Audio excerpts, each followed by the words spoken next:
오늘 설교 말씀을 들으시고 10장 전체에 대한 말씀이니까 10장 전체를 한번 쭉 읽어보시면 좋겠습니다.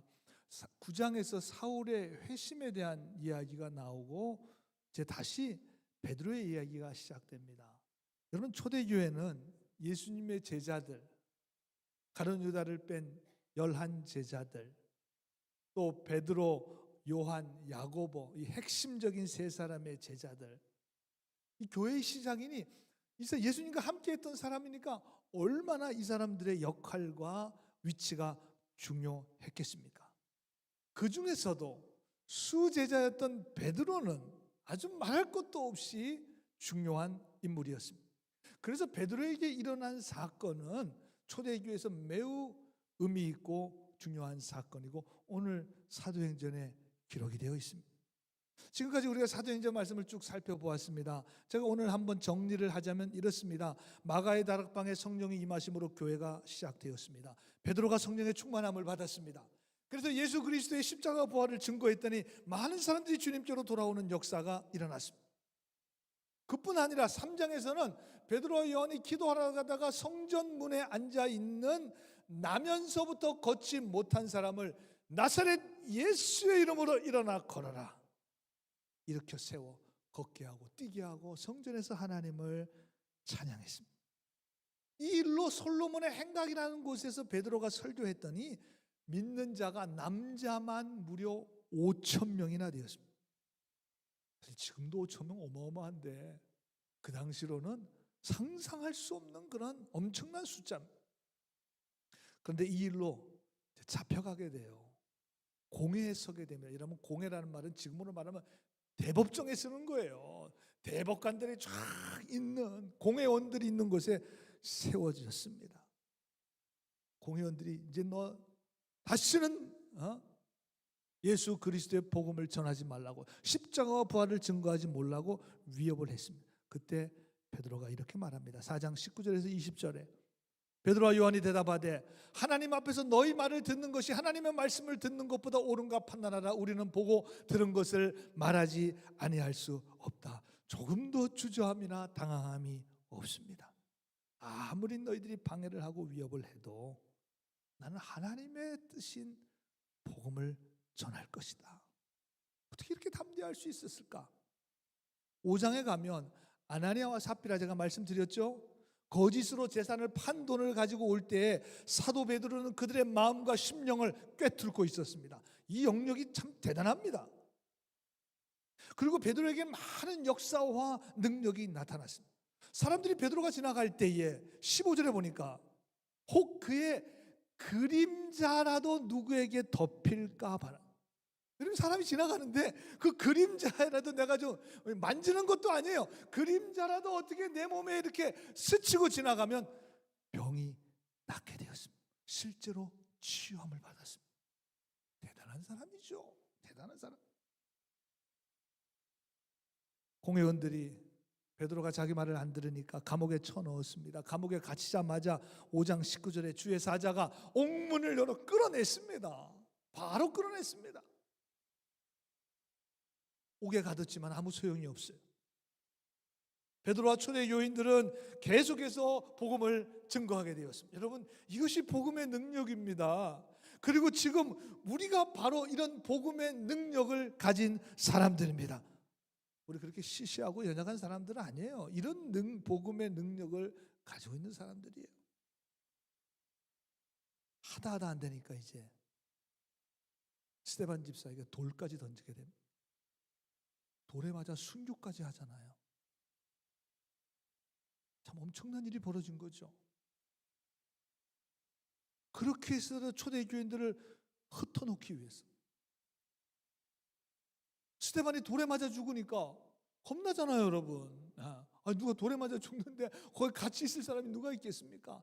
그래서 실제로 그 핍박을 피해서 초대교인들이 흩어졌습니다. 그렇다면 초대교회는 그냥 그러고 흐지부지 되다 그냥 흩어져 버리고 말았어야 합니다. 없어져야 마땅합니다. 근데 더 놀랍게도 흩어진 교인들이 사마리아로 갔습니다. 사마리아에도 성령의 역사가 일어나게 되었습니다. 그 와중에 빌립은 광야로 가라는 성령의 음성에 순종해서 광야로 내려갔습니다. 흩어진 그리스도인들이 어디를 가든지 복음을 전파하게 되었고, 그래서 이 고난과 핍박이 복음의 확장으로 나타나게 돼요. 그래서 여러분, 성경은 절대로 우리 앞에 닥쳐진 고난과 핍박이 꼭 어려우고 힘든 것만 아니에요. 그것을 통해서 하나님의 역사가 나타난다는 사실을 오늘 우리들에게 분명히 증거해 주고 있습니다. 그런 와중에 갑자기 호련히 서든리 9장에서 사울이라고 하는 사람의 회심에 대한 말씀이 갑자기 나와요. 9장에서. 왜냐하면 이분의 회심이 굉장히 중요하거든요. 그리고 앞으로 이제 이분의 스토리가 이 사도행전의 전반부는 베드로의 이야기고 후반부는 사도 바울의 이야기입니다. 전반부의 가장 중요한 인물인 이 베드로의 이야기가 이제 10장에서 다시 시작이 되는데 굉장히 중요한 이야기죠. 오늘 베드로에게 일어났던 한 사건을 우리에게 소개하고 있습니다. 오늘 말씀은 성령 충만한 사도 베드로, 엄청난 기적과 능력과 역사를 일으켰던 베드로, 공회의 위협 앞에서도 전혀 두려워하지 않았던 베드로, 그런 베드로에게도 깨어지지 않는 그 뭔가가 있었습니다. 내려놓지 못한 그 무엇이 있었습니다. 17절에 보니까 베드로가 본 바 환상이 무슨 뜻인지 속으로 의아해 하더니 그랬습니다. 영어 성경에 보니까 Peter was wondering. 이런 wondering이라는 말은 이거 어떻게 해석이 안 돼요. 이 환상이 해석이 안 되는 거예요. 그래서 쉬운 성경에 보니까 의아해 하다, 어리둥절한 거예요. 어리둥절한 거예요. 우리말로 쉽게 말하면 벙친 거예요. 그냥 이 뭐야 이거. 그래서 메시지 성경에는 퍼즐드라고 하는 말이에요. 퍼즐드라고 하는 말은 골치 아파요. 여러분 100개, 1000개, 10,000개 그 퍼즐 다 끼려면 그 골치 아픕니다. 어렵습니다. 원어의 뜻이 사실 여기에 가까워요. 원어의 원래의 뜻은 출구를 찾을 수가 없다는 거예요. 아무리 이쪽 저쪽을 찾아봐도 이 환상을 해석할 만한 출구를 찾을 수가 없다는 거예요. 그때 마침 성령의 음성을 듣게 되었고 그 음성에 순종함으로 그 환상을 깨닫게 되었습니다. 저는 오늘 말씀을 통해서 베드로가 깨달았던 그것, 베드로가 깨어졌습니다. 그래서 깨닫게 되었어요. 오늘 나에게도 그것이 깨어지게 하시고 그리고 성령의 음성에 순종함으로 하나님의 역사를 이루는 거룩한 믿음의 인생을 살아갈 수 있는 여러분들 모두가 다 되시기를 우리 주님의 이름으로 간절히 축원합니다. 우리 옆 사람은 이렇게 인사했으면 좋겠어요. 바로 그거 깨져야 합니다. 그렇게 인사합시다. 바로 그거. 그거 지금 여러분 생각나시는 거 그거 깨지면 돼요. 그거 깨져야 돼요. 그거. 우린 몰라요 잘. 그게 뭔지 모르지만 그거. 그게 뭔지 오늘 말씀을 통해서 좀 우리가 함께 나누고자. 그게 뭔가?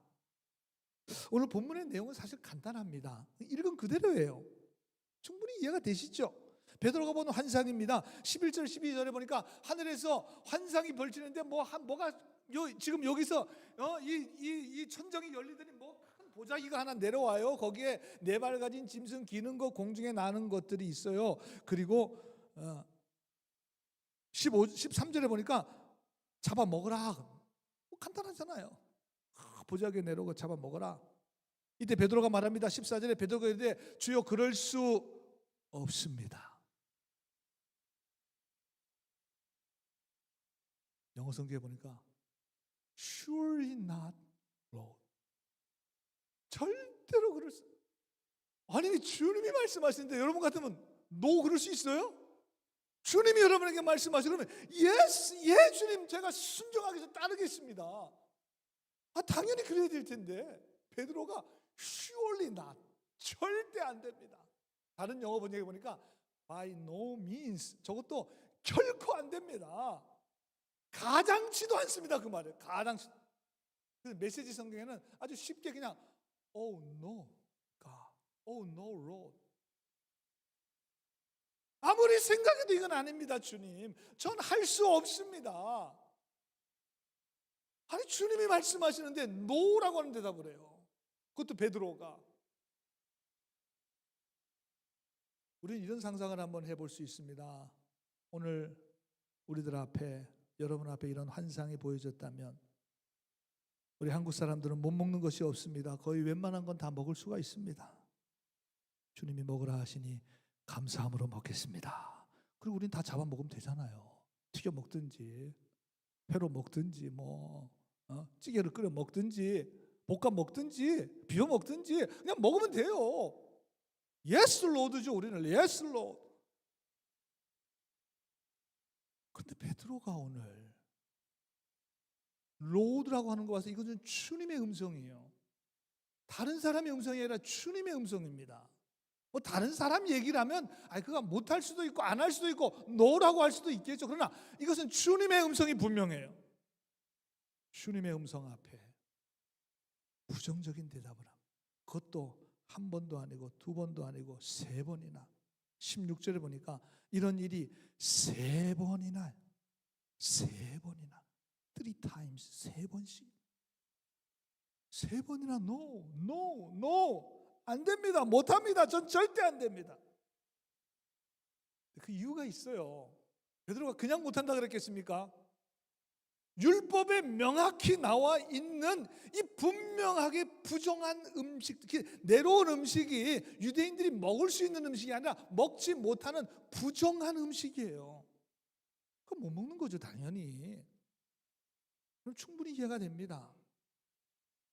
우린 먹을 수 있지만 유대인이라는 건 이건 먹을 수가 없어요. 못 먹는 음식입니다. 여러분, 율법이 누구의 말씀입니까? 하나님의 말씀. 분명히 기록해 있어요.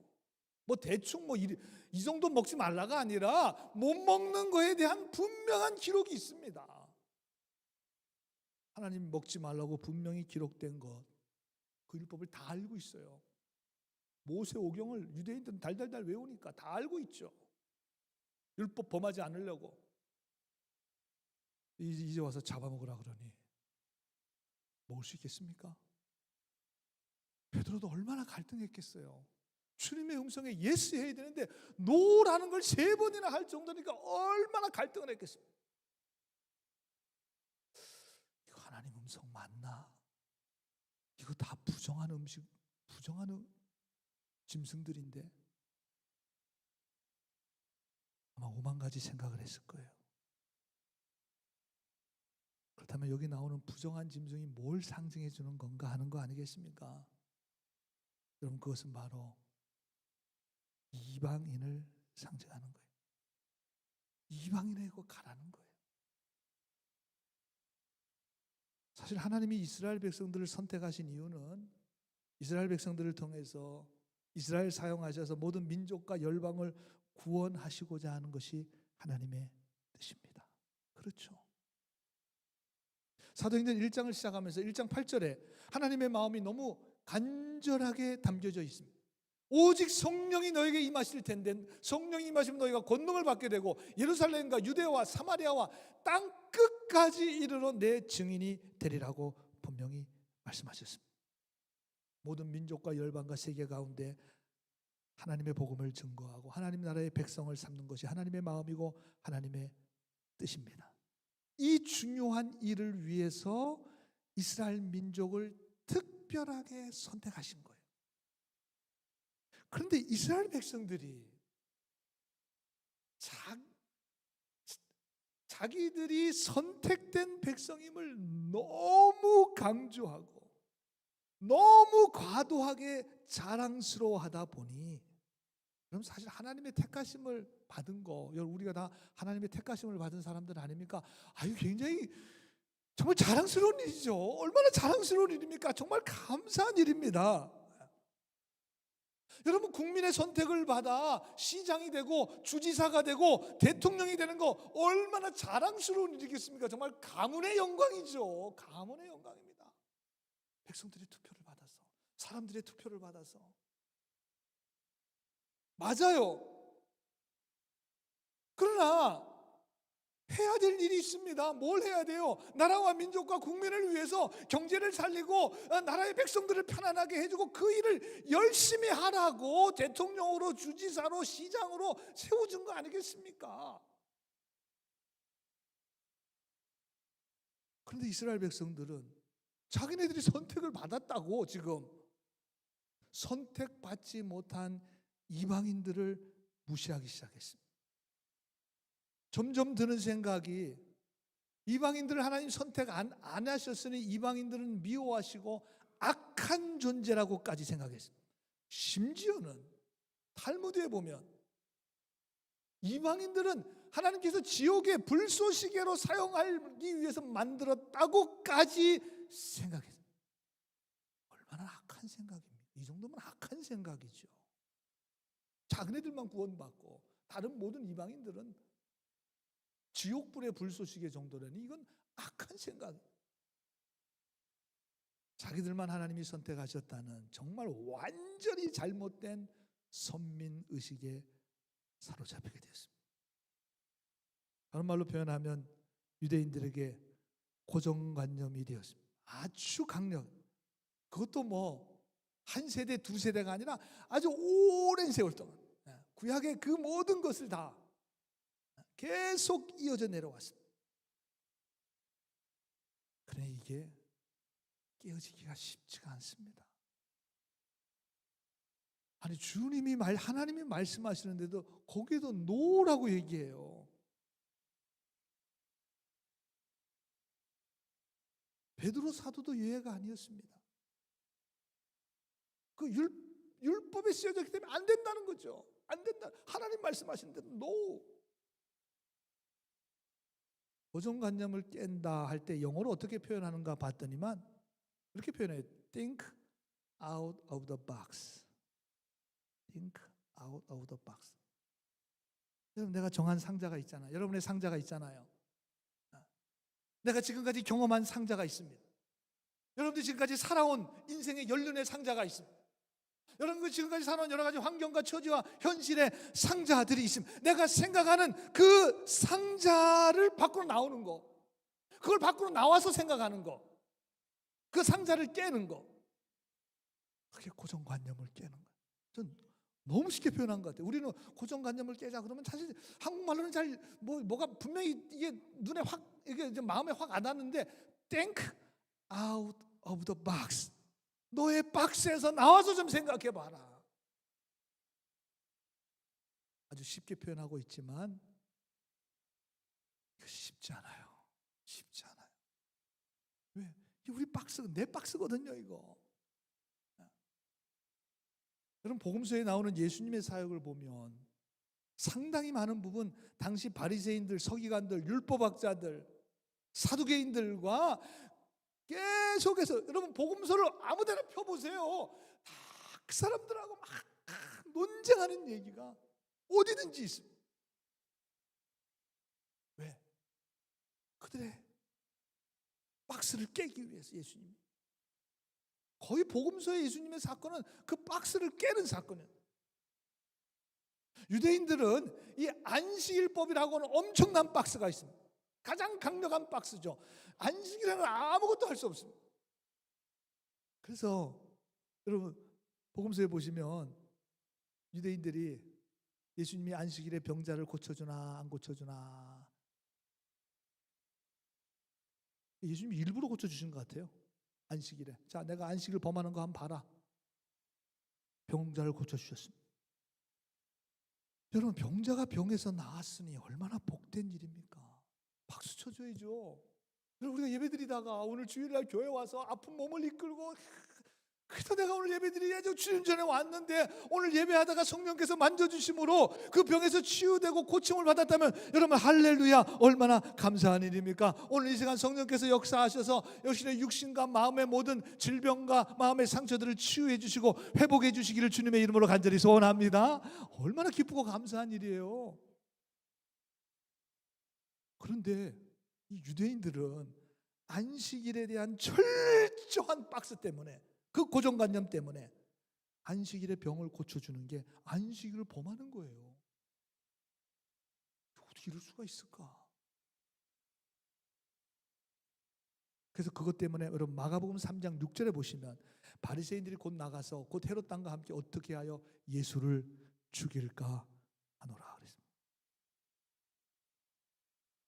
유대인들에게 있어서 안식일법이 얼마나 강력했길래 이것 때문에 예수를 죽일 의논이 저때부터 시작됐습니다. 결국 실행했잖아요. 십자가에 못 박아 죽였습니다. 고정관념이 이렇게 무서운 거예요. 이렇게 무서운. 장인애들은 율법 철저히 지킨다고 그랬겠죠. 요한복음 9장에 보면 나면서부터 시각장애를 가진 태어난 사람을 보게 됩니다. 제자들이 예수님께 묻습니다. 9장 2절에 이 사람이 도대체 이 사람의 이 시각장애가 누구로의 죄로 인함입니까? 자기입니까? 그의 부모입니까? 그 당시에 모든 사람들 다 그렇게 생각했습니다. 근데 유대인들은 특별히 그렇게 생각했습니다. 여러분, 지금 우리가 2025년도 의술과 과학이 최고로 발달된 지금 우리가 이 시대를 살아가면서도 가끔 저런 생각할 때도 있어요. 있습니다. 참 이게 엄청난 이 박스죠. 고정관념이죠. 그런 2000년 전엔 저게 상식이에요. 저게 아주 죄 때문에 저런 고난과 아픔과 상처가 온다고 생각했습니다. 그때 예수님 말씀하셔요. 9장 3절에 아니다. 이 사람이나 그 부모의 죄가 아니라 그에게서 하나님의 하시는 일을 나타내고자 합니다. 하나님의 영광을 위한 것이라고 말씀하시면서 시각장애인을 고쳐주셨습니다. 예수님은 당시에 정말 유대인들이 가지고 있었던 고정관념을 완전히 깨뜨리셨습니다. 복음서를 보면 정말 율법의 박스를 완전히 예수님이 박살내신 것 같아요. 박살내. 오늘 본문을 보면서 베드로가 만약에 이 자기의 고정관념을 그 박스를 깨뜨리지 못하고 그 율법의 박스에서 나오지 못하고 안 됩니다. 아니 하나님 저거 율법에 명확하게 쓰여 있는 거 아닙니까? 저거 못 먹습니다. 우린 절대로 못 먹습니다. 자기 딴에는 지금 율법을 지킨다고 올바른 생각이라고 했겠죠. 그러니까 노를 3번이나 한 거겠죠. 내 눈에 흙이 들어가기 전에는 안 됩니다. 그렇게 여러분 고집을 부렸다면 어떻게 됐겠어요? 생각해 보세요. 사도 바울의 회심이 아무리 위대한 회심이라고 해도 당시 예루살렘 초대교회의 시작은 그 초대교회 공동체의 중심은 예수님의 제자들이었고 그 중에 베드로였습니다. 베드로의 결정과 판단이 굉장히 중요해요. 만약 그랬다면 안 됩니다. 못 먹습니다. 저때 딱 끊어냈다면 기독교는 유대교에서 나온 어떤 사람들의 한 종파로 왜? 복음이 못 나가잖아요. 자네들만 지금 유대인들만 그냥 사마리아 정도까지 사마리아도 그 가나안 땅이고 자네들 땅이니까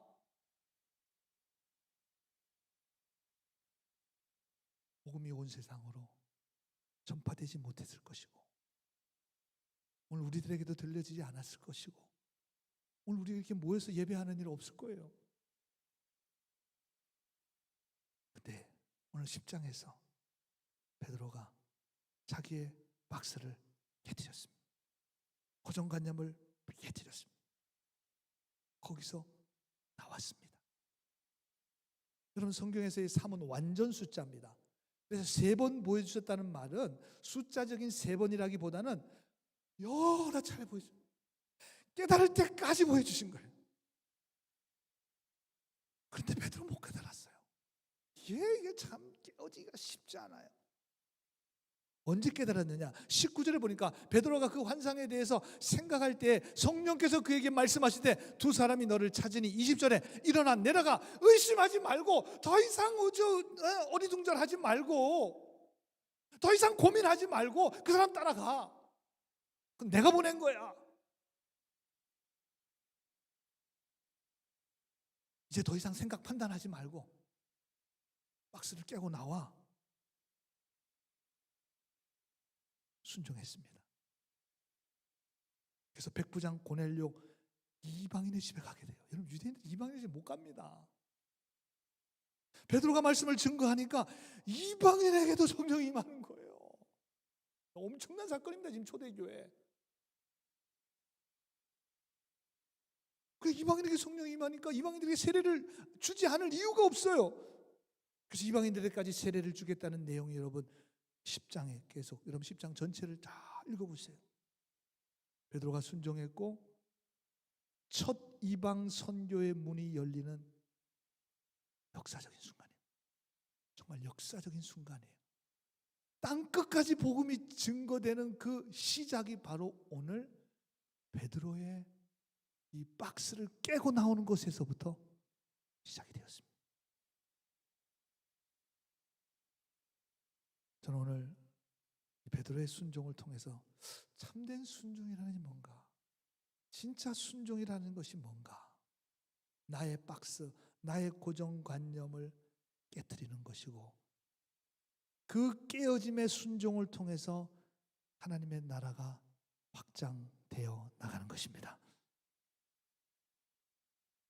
저는 오늘 이 설교를 준비하면서 그럼 결론적으로 오늘 베드로가 그랬는데 2000년 전에, 그러면 우리 시대에 우리가 영적으로 깨트려야 될 가장 강력한 이 고정관념, 이 박스가 도대체 뭔가 일주일 내내 고민하고 생각해요. 도대체 뭔가, 뭘까?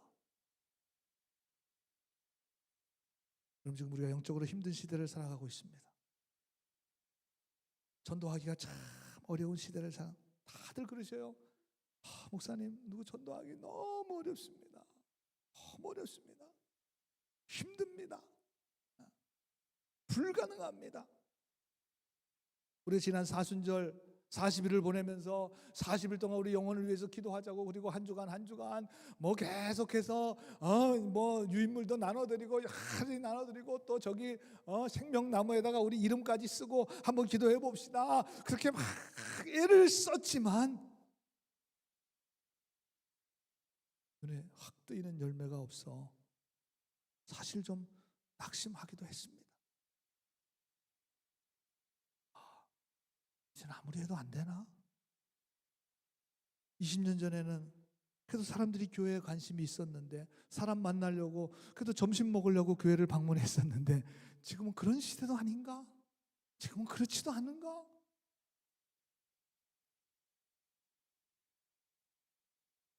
물론 여러 가지 이유들이 있어요. 지금 여러 가지 지금 코로나 이후로 지금 교회가 엄청나게 영적인 도전을 받고 있습니다.